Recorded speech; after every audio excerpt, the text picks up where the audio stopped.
Globally हम देख ही रहे हैं कि किस तरह से टेंशन बढ़ती जा रही है, जिसकी वजह से ग्लोबल बिजनेस भी अफेक्ट होते हुए दिख रहे हैं।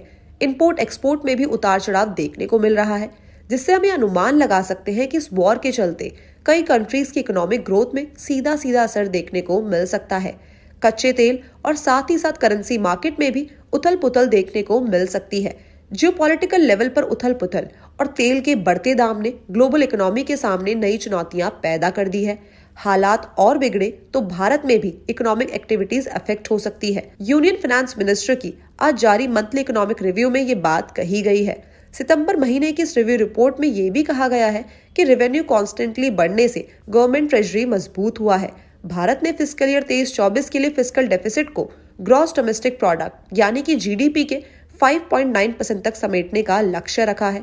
रिपोर्ट में कहा गया है कि डायरेक्ट और इनडायरेक्ट टैक्स से रेवेन्यू में कॉन्टिन्यूअस ग्रोथ हुई है। इससे भारतीय अर्थव्यवस्था की इंटरनल स्ट्रेंथ और टैक्स पेयर्स की संख्या में बढ़ोतरी का पता चलता है। रिपोर्ट में यह भी कहा गया है कि सितंबर में इन्फ्लेशन में कमी आई है, जो बताता है कि उससे पहले के 2 महीने में महंगाई में इंक्रीज टेम्परेरी था। रिपोर्ट में कहा गया है कि मॉनसून में उतार चढ़ाव और ग्लोबल लेवल पर हो रही उठापटक के रिस्क को पूरी तरह नकारा नहीं जा सकता है, क्योंकि इसके चलते कच्चे तेल की कीमतें और ऊपर जा सकती है। वित्त मंत्रालय के अंडर आने वाले आर्थिक मामलों के विभाग के द्वारा तैयार की गई इस रिपोर्ट में कहा गया है कि वेस्ट एशिया में रीसेंट टर्मोइल से वैश्विक स्तर पर अनसर्टेनिटीज और बढ़ चुकी है। हालात नहीं सुधरे तो कच्चे तेल की कीमतें और ऊपर जा सकती है। इसके साथ ही ये भी कहा गया है कि फिस्कल ईयर 24 के लिए भारत के मैक्रो इकोनॉमिक कंडीशंस फ्रेंडली लग रहे हैं।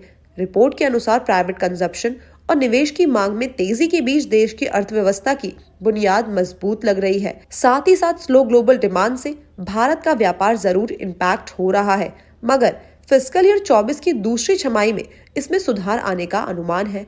व्यापार के आंकड़े थोड़े सुस्त होने के बावजूद व्यापार घाटा कम रहने और विदेशी मुद्रा भंडार पर्याप्त रहने से भारत का विदेशी खाता मजबूत दिख रहा है और इकोनॉमिक ग्रोथ रेट 6.3% रहने से इंटरनेशनल मॉनेटरी फंड के एस्टिमेट का भी जिक्र किया जा सकता है। रिव्यू में से दुनिया में ग्रेन अनसर्टेनिटी के बावजूद भारत की आर्थिक मजबूती बनी हुई है।